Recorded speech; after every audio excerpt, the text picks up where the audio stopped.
If you're a young fighter, it's worth, in my opinion, studying Sandhagen and the way that he moves, because he plays with the space between him and his opponent very well. And of course, you know, there are other fighters that do this.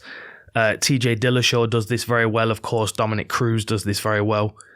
For me, Sandhagen is a little bit further ahead than both of those guys. And I know he's got a loss on his record to Dillashaw, which I'd like to see that rematch, to be honest, because, like, for me, Cory was more effective. His striking was cleaner. His footwork was better. For me, he showed the difference in levels of footwork in that fight. I thought he looked really good. Sometimes, you know, when you've got fighters that have got footwork like this, like Dominic Cruz, for example, like we've just seen what happened against Chito Vera to him.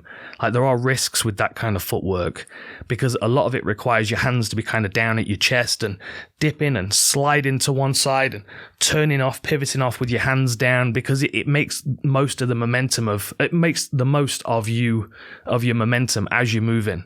You know, Dominic Cruz uses that nice like slingshot movement that he does, that he puts into his hooks that generates power. Sandhagen's very good at kind of darting and firing things across the center line. On the flip side, of course, the risks are that you can run onto something, you can slip onto something. It's somewhat reflected in the Peter Yan fight as well. Significant strikes, 169 to Cory to 149 for Yan.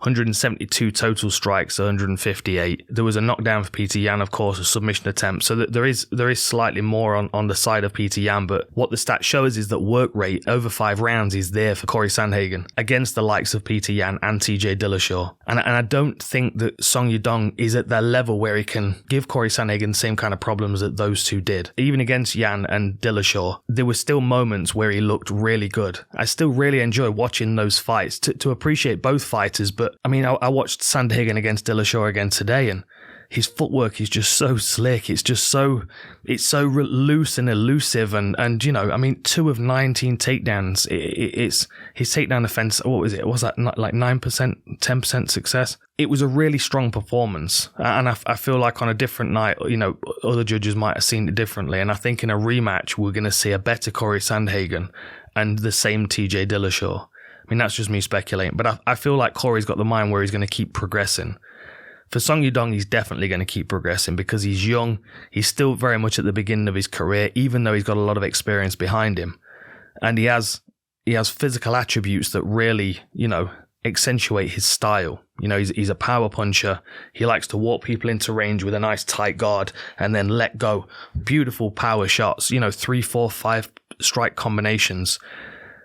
Seeing him couple it with that head kick against Julio Arce and then the way that he used his uppercut against Marlon Moraes shows that he's got options on the outside if his opponent is moving and drifting from one side to the next. He's got that head kick that he can kind of stop them moving before he fires his right hand down the pipe. He's also got that uppercut, so if Cory does come in and start trying to work knees and stuff, we know he's got that power up the center line with the uppercut. Ideal opponent for Cory Sandhagen. Someone that's very traditional in the way that they move, and someone that doesn't switch stances too much, that doesn't change the range and distance between them too much. He likes the orthodox fighter that moves in quite an orthodox way. You know, Marlon Moraes, Frankie Edgar, good examples. People that he can predict where they're going to be, so then he can let his techniques fly, jumping knees, spinning head kicks, and the such. When he's fighting someone that does similar footwork to him and kind of moves in and out of range, it takes him a minute to kind of get a bead on their timing. But against Song Yadong, he's going to get someone that's going to pressure him. He's going to get someone that's going to walk at him, try and cut him down, and try and land really nice power combinations. The power in the striking definitely favours Song Yadong, but like I said, that can work against him if he's throwing and missing, which Cory Sandhagen's very good at making you do. If Yadong is able to cut Sandhagen down and put him up against a fence and start to cut him off with those strikes, then the impact of those strikes will start to gather, especially over 5 rounds. Song Yadong's had 1 5-round fight outside of the UFC, which he lost a decision, and Cory Sandhagen's coming off 2 5-round defeats.